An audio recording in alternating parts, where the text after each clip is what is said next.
Well, that's calcium chloride. So people put it in their tractor tires. That way it makes the tractor a lot heavier. But the problem is, if the tube leaks, then it gets in behind the rim of the tire, and then it starts to make it look like that, because it starts to leak and it starts to rust the steel rim of the tire. Okay, so these tires have this rim guard, and then there's a gap in the rim guard to allow you to get a tire spoon or a bead breaker behind this. And luckily we have a 110 volt portable hydraulic unit hooked up to a hydraulic bead breaker, so this will make quick work of everything. So this is how it's supposed to look. See, your crab claw grabs here, and then the center pushes the bead out. So the bead of the tire gets pushed off here, and you see all this stuff? That's all corrosion. The white flaky stuff is dried calcium chloride. That's really rough in there. So we're gonna get her all broke down and get the tire off. All right, so this is what they call a rack and pinion wheel adjustment. So this axle sticks out so far because you can take and slide this tire, the rim, out to here. If you take this bolt loose, and this bolt loose, there's a wedge in here that it releases. These are jacking bolts. So you run these bolts in, both of these in, and it pushes this wedge out, and then it releases these wedges so that you can then turn this bolt here, and that bolt's got a gear inside of it that drives on these. But since I don't have a bolt, or I don't have a socket big enough for this, so I've got to take these wedge clamps off. I've got that one out, I've got a couple of them out, but take all these wedge clamps off, right? It wedges the rim to the hub, and then I'll be able to get it off that way. But that's what we're working on. Then once it's released from the hub, which you can see it almost is, it's off center, it'll flop right out.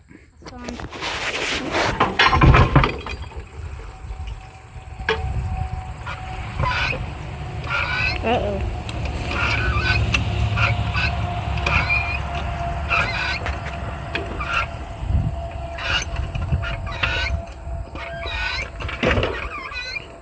Alright, we're off. Here it goes. She's a big old girl. It'd be fine. I doubt I can get it flipped over, it's big. I'll have to go get the other tractor.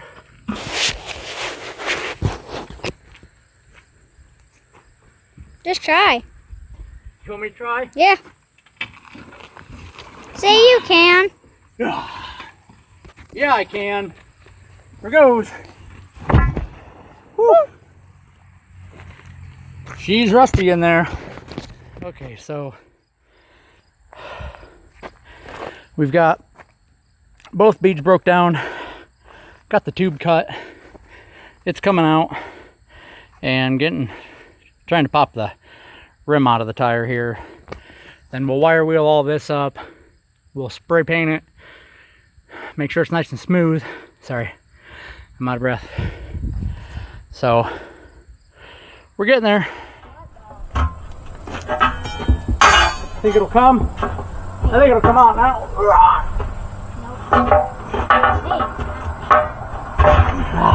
There, finally.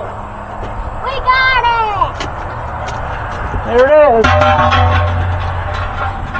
Gotta use a little muscle. Yep. Whew. All that rust. That's what we don't want. In there. Well, she's all cleaned up for the evening. I've got to get I believe this is an 1 5/16" socket for the wedge bolts here. I got to get that tomorrow. So we're waiting on that. I've got all my rim clamps and bolts here. Wire wheel all these. There'll be NICs going back in. Tire and rim here. Rim's still a little wet. Rinsed it all off, but we're starting to get some she's just flash rusting here where the good steel is. But again, you can see she's a bit rusty around the valve stem, but that's not a big deal. We will clean that up. Well, this side is a lot nicer. There was no calcium chloride in this tire. The outside bead popped really easy. The inside bead popped really easy. I'm leaving it mounted on the tractor this time. That other one, I knew it was going to be a bear because all the liquid in the tire, so we pulled the rim off the tractor, but this one will be all right on the tractor.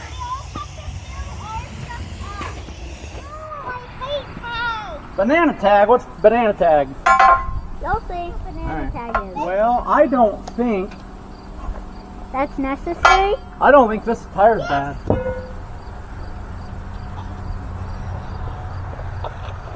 No, pretty sure somebody tire soaked this one up, so that's what we want to see.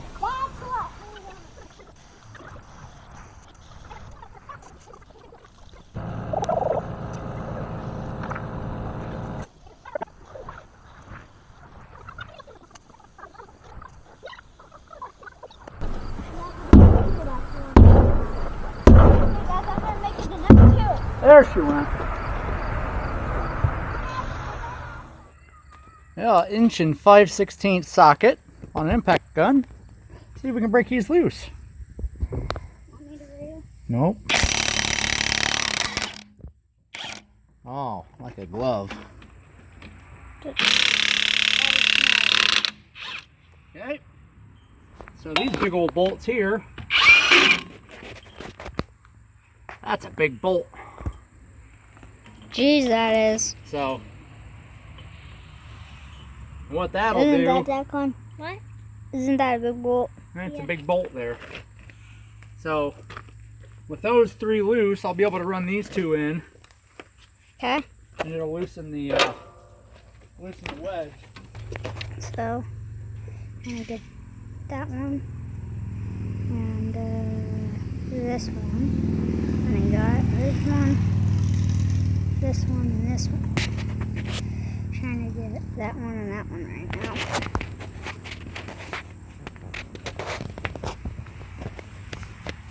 Okay, so we've got the new tube in. We've got some lubrication inside the tire. We've got the rim all cleaned up and welded.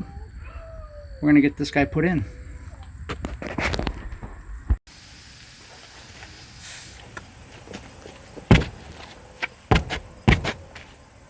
Set it down a little bit.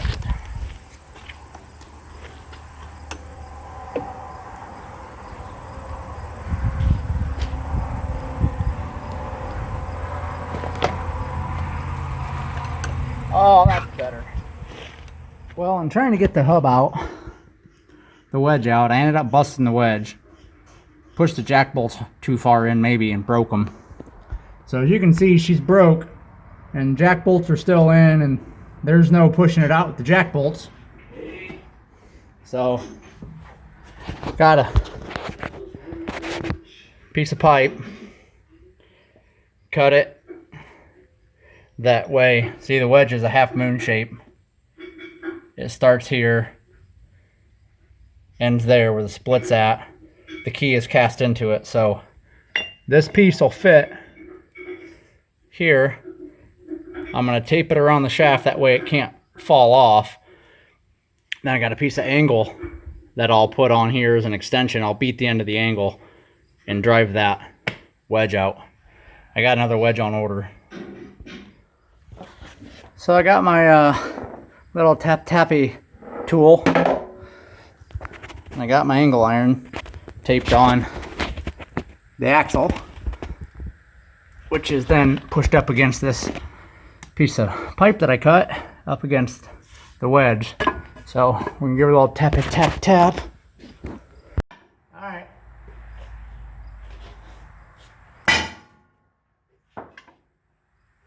She's moving.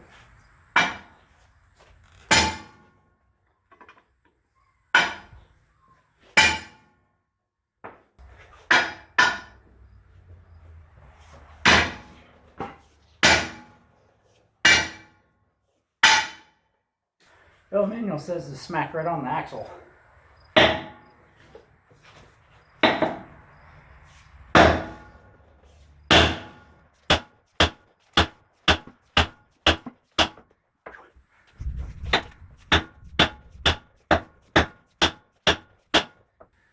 The paint's cracking and peeling, so I know it's moving. Just not as much as I want.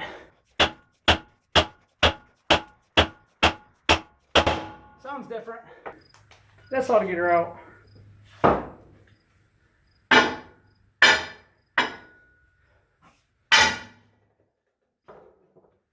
And there it went.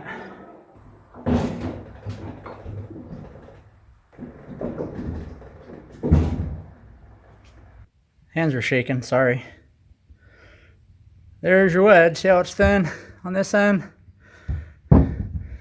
Thick on this end. Hence the name wedge. Locks that axle to that hub. Okay, both sides are off. I've got it blocked up under the rear section of the tractor. So this is the final drive housing. Okay. So differential, final drive, axles. So I've got to take both of these sets of clamp bolts off in order to get the fender off, to get the roll guard off, because all of that's bolted right to this. So got to drain the final drives, got to do everything. So we're going to get started on that. And I just took the rollover protection off, got it slid back. Tractor's all blocked up. She's good and safe as can be, and we're going to be removing this whole axle housing here. A gentleman commented on the videos and apparently is disappointed enough that he had to share his opinion that this shouldn't be a 5-part video series in order to troubleshoot an open center hydraulic system. Well, the problem with that is, anybody who knows anything about these old John Deeres, is that it's not an open center hydraulic system. This is in fact a closed center hydraulic system. The problem with making these videos, guys, is that I can't possibly include every little troubleshooting detail because I'm troubleshooting as I'm going, and the videos would be hours long as we troubleshoot, because God knows I've got hours and hours and hours and hours, tens of hours into this tractor that had multiple issues when I got it. It's not a simple, clear cut and dry troubleshooting procedure, especially when a lot of these issues overlap each other because they're all fed by the same closed loop hydraulic system. And again, anybody who knows these old tractors knows that once something blows up and contaminates the hydraulic system with metal fines, you are going to have nothing but problems with these tractors, or any tractor really, not just closed center hydraulic systems, but any tractor hydraulic system really, when you introduce a bunch of fines into these tractors, because that stuff gets distributed through the entire system, especially when you have a common sump hydraulic system, which is what this guy has.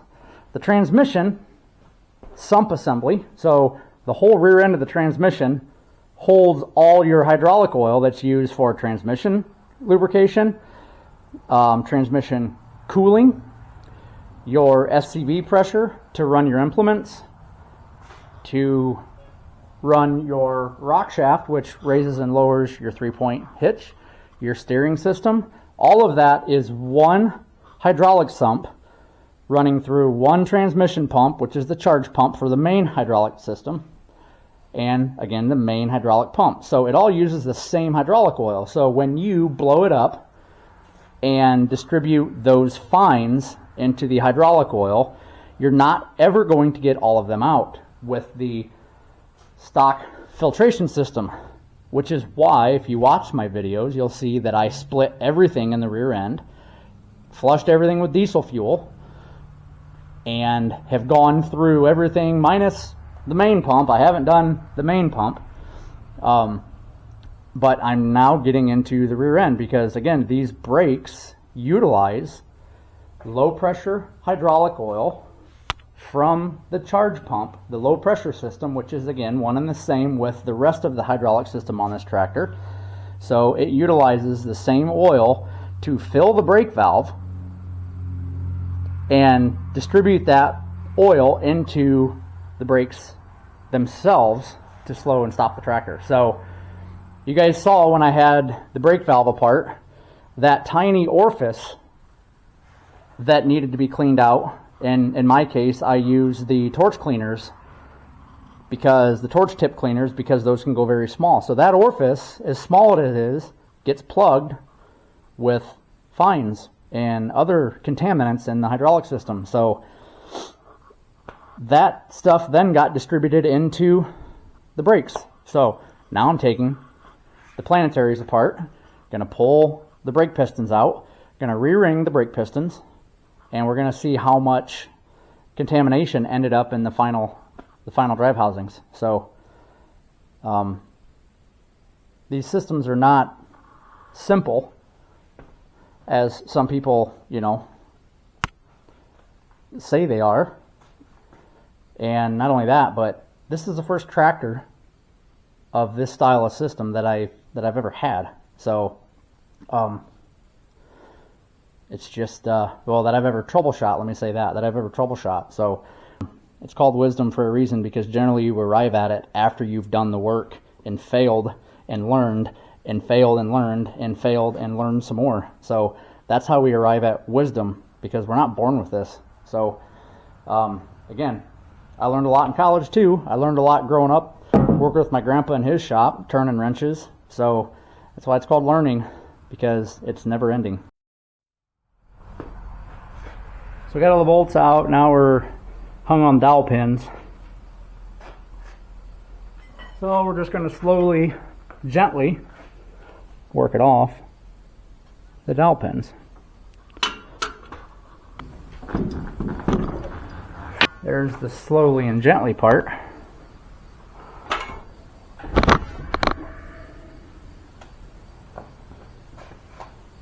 And that's the brake disc.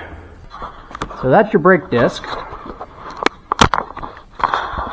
And that booger there, he's not little. He's pretty good sized, right? But yeah, that guy's like not cheap. There's your piston, your brake piston. There's an OD O-ring and an ID O-ring. And just looking at the OD right in here, it looks like there's rust and other stuff on it. So that's what we want to do. Make sure this is all cleaned out, reseal it. Alright, so that's your brake piston. And I already wiped it out, but down inside there is a bunch of this nasty black stuff. And the ID packing, which goes in this groove right here, which I have in my hand. Pull it out and run your finger along it. I think you can see that's on the outside of the ring. You see all those little specks? That's all impregnated metal fines that are stuck in that O-ring, and you can feel it when you run your finger across it. You can see it you can see it right there. Okay, so I've mentioned it before that I don't think the rear end of this tractor is original to this tractor, and I ran some of the casting numbers and stuff on it, and yeah, I still don't believe it's original to this tractor. So, but either way, we're going to again, you can see down in here, see all those flakes. You see it really good there. So take my finger and wipe it, and then you can see the black. It's real gritty. The flakes. It needed tore apart and cleaned. Regardless of what a brake pressure test would have shown me, it needed torn apart. And you can also see here, this is the original oil that came out of it. You see how it's like separated? Okay, there's water in that, right? So this here is water. You can see the difference in the color of water and the oil. The hydraulic oil and the water don't mix. So we're taking this apart anyways to clean it up and make sure that we're good to go from here on out, because there's another planetary. This is a final drive planetary. So the output from the ring gear is splined with this. This drives in here to this planetary, which then rotates the output shaft to your axle. But there's a bearing there. And in the other video that I showed, we got down in here with a borescope and we verified oil flow through these tubes. So these tubes here continuously purge oil into this final drive housing to lubricate the final drive, and also this bearing. So there are a lot of things in here that that greatly benefit from being cleaned. This is the brake disc. Used, these are like $100 a piece. Brand new, they're like $380, $360, $380. And once you got water in the hydraulic system, the material broke down and started to come apart, and then the friction material would distribute itself through the hydraulic system as a contaminant and plug everything up. So whenever you're dealing with water in oil, is that water carries oxygen, and oxygen and steel generates rust. So that's the packing groove that has rust in it. So that'll need cleaned out.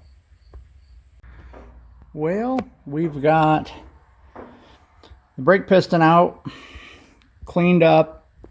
The packing grooves are all cleaned out. The rust is gone, smoothed up. New seals. I roughed up this surface here. Cleaned the gasket material off of this. Cleaned the gasket material off of that guy. Got them all cleaned out. We are ready to get this thing put back together on this side. Here's the brake pad. So we're going to put him in and get it all assembled. Okay, so the final drive planetary is back on this side. Brakes on. We're engaged. So this one's good. We're going to go to the other side. Well, I got the left side apart, and this is what we found. So this is delamination of the friction material on the brake pad. So you can see the galling that's starting to occur because there was metal on metal. So this pad's shot. The opposite side looks good, but this side is clearly gone. So we've got to get the piston out, cleaned up. See all the grooves in that. I'm going to take this and machine the face down a little bit. That way I have a brand new surface to run on. The inner looks good. This little sliding pawl here is differential lock, which is actuated by this lever. This lever or the foot pedal, one or the other. So it's spring loaded. It locks in when it slips, and then when it gains traction again, it automatically unlocks. But yeah, so we're going to be apart here for a bit till I can figure out what we're going to do with this paperweight. And of course it's holiday weekend, so be lucky if I have it here by next weekend. But it is what it is. That's the joys of doing this. And that's why you tear things apart and inspect them when you get them, because you never know what's lurking behind here. And luckily didn't wear in too far to where we're getting metal to metal contact and a lot of shavings coming off and getting thrown into the planetaries and the final drive and all that. So we're good. We got plenty of time. So here's the difference between the old brake disc and the new brake disc. New brake disc, this is an aftermarket brake disc, so it's much cheaper than the John Deere replacement, although it could very well be the exact same. I don't know, but good looking piece of hardware there. Another thing, I am trying out a different camera, so it's probably much better quality video along with much better stabilization. This is Sony Alpha 6400. Just trying different cameras and just kind of seeing how well it lends to video quality. We have horribly slow internet out here, so it takes like 12 hours to upload a 20-minute video on YouTube. So we're going to set you up here, and we're going to start assembling this brake.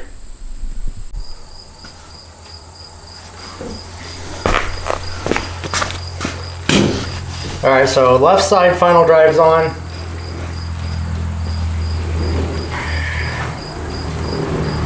There's an outboard bearing in here that's been greased. We're going to go ahead and torque the bolts.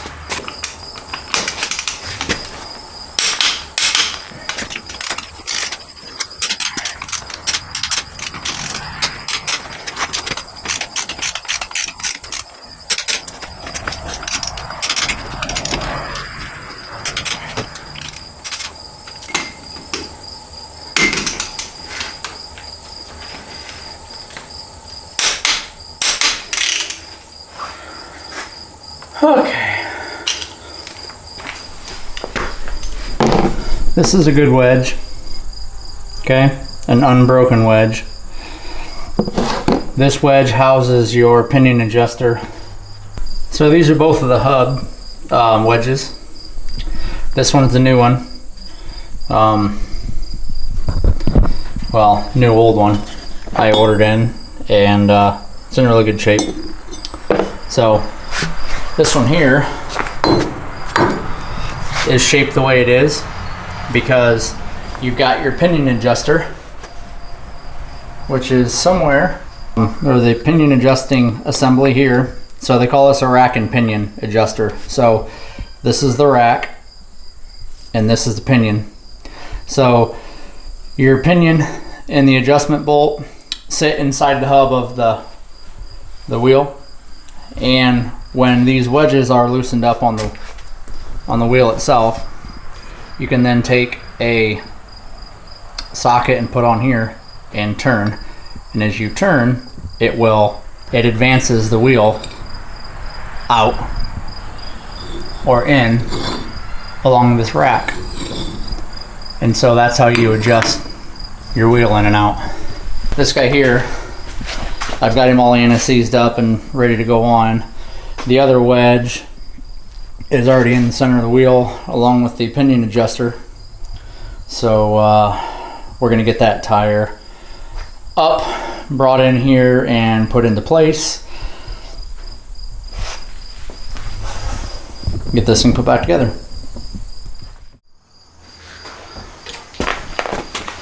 Well, we've got the right side on. Wedges are in. The rack and pinion wedge is bolted in from the back side. Your locking wedge that has your jack bolts on it is bolted in from the front with these big bolts. So I've anti-seized the axle up really well, just that way we can get it sliding and moving and grooving. And then I'll show you here. This is how it's supposed to work, is just a little bit of movement here, and I can get this thing all the way out to the outside. I'm going to run this out to right around there. So that's the second notch.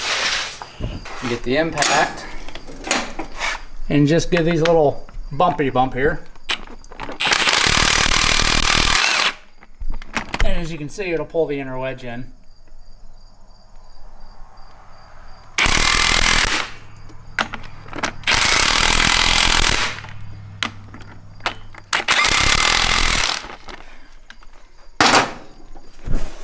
So those are tight. Jack bolts are backed out. Everything spins freely. So hopefully next time we have to adjust this, we won't have to fight it like we did. Settling down to be a beautiful night. Thanks for watching.